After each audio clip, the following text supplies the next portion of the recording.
Welcome back. We're taking a skip across the pond for our next interviewee. His name is Matthew Paterson, and he's a sophomore here on the IU East track and field team.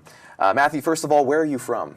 Well, I'm from Rothwell, England, which is pretty much dead centre of England, 2 hours north of London, and it's just a small chartered town, quite a small population, maybe like 20,000, but actually, like size-wise, it's a lot smaller than Richmond here.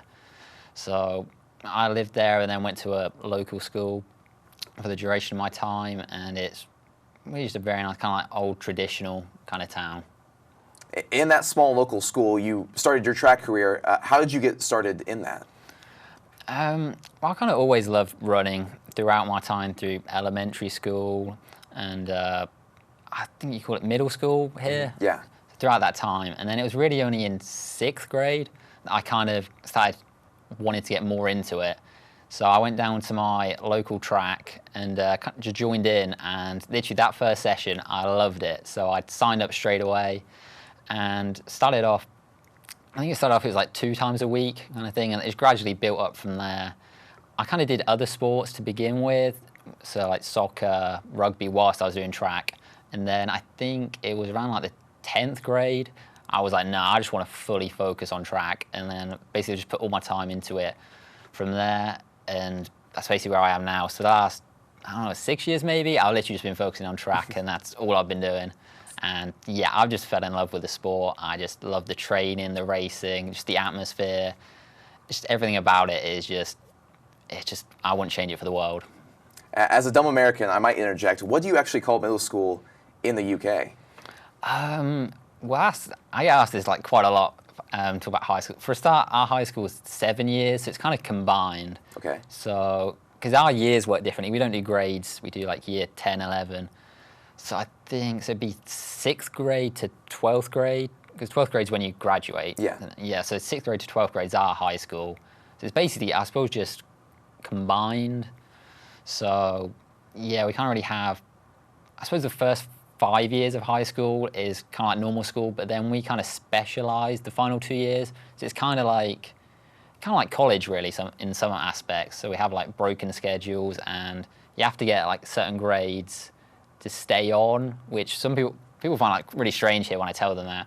So if you don't maintain, I think it's generally C's or B's, you kind of have to go and do another option. So a lot of people go into like apprenticeships or attend, well, we say attend college, but it's not university. It's like, it's kind of like just slightly different to high school. You different kind of courses. So yeah, basically the high school is so much longer.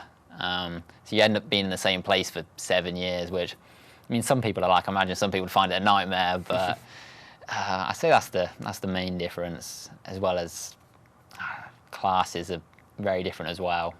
But with that crazy school schedule, at least to me, what's the difference between sports in the UK and the US? Because you mentioned, as we talked previously, that there's a huge difference between the priority put on sports. Yes, definitely. Well, I find here sports is such a big thing.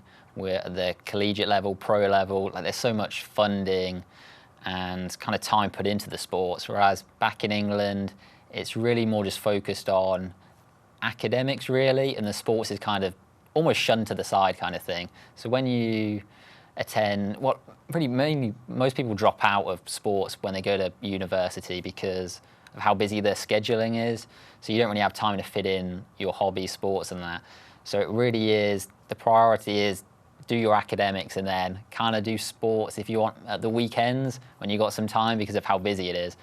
Whereas here, it's obviously sports is such a big thing, and I mean, my kind of priorities here is track, and then I kind of do classes just as a compulsory thing, but the reason I'm here is for track. That's my thing, because that's kind of the main reason I wanted to come to the US, because track was what I wanted to do, and I know I couldn't really do it in England, and I know I get the best I possibly could here.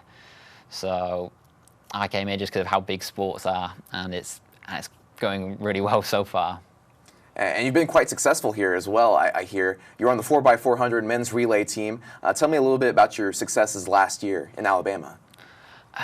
Yeah, so I kind of ended up joining the relay team kind of late, because I unfortunately had a few setbacks adjusting here, ended up getting ill quite badly 2 times. So it kind of messed up my season, most of the season really. And it was only kind of towards the end that I started hitting my stride. So yeah, it was kind of rough. We hadn't qualified initially when us and coach had wanted us to. So we ended up going to a last chance meet in Kentucky. And this was kind of like all on everything. I mean, if we didn't make it, we would have been going home. And so literally everything was on this one race. So the nerves were pretty high. Like everyone was very nervous. But we got out there, you know, coach gave us a good talking to, and then we just ran our hearts out and absolutely smashed it. Because I think the qualifying time was, I think it was 3:17.7, and we ran like 3:15 flat, so ran almost 3 seconds under it, which is 4 seconds faster than with the time that had been run before. So we absolutely smashed it. So then I think we had I think it was another 2 or 3 weeks, and then we flew out to Alabama, and that was really good. So we ran really well and placed 11th overall, which was unfortunate. We just missed out on making the final by 0.6 of a second, which when we ran a PR, ran like 3:14.8. But yeah, we just missed out on the final. So just missed out on All-American by a fraction of a second, because like 0.6 seconds when you're 3 minutes 14 is the thing. It's barely anything. So that was disappointing. But you know, everyone ran the best they could, and it was a great experience.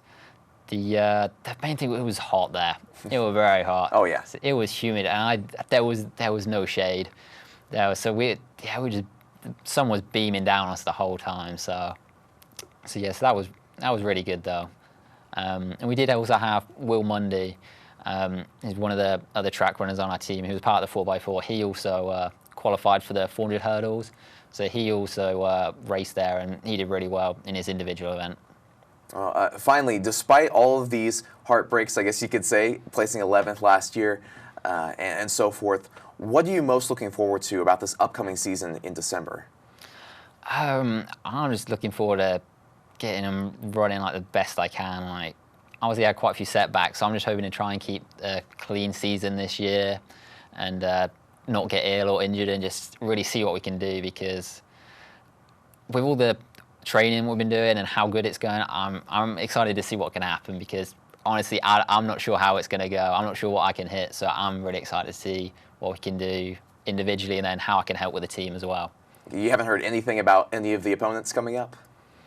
Well, I mean, I suppose for track, it's not, you don't really look at the opponents. I guess for other team events, for like basketball, volleyball, you kind of like scout the teams out. But for track, I mean, you just kind of run your race. I mean, people are going to be there. People are going to be fast, slow. So you just go out there, do the best you can, and just see what happens, really. I'm not 100% sure where we're going indoors, but then we've got 2 meets this side of Christmas. So it's about 3 weeks, I think, to our first one. So it'll be good to see what happens.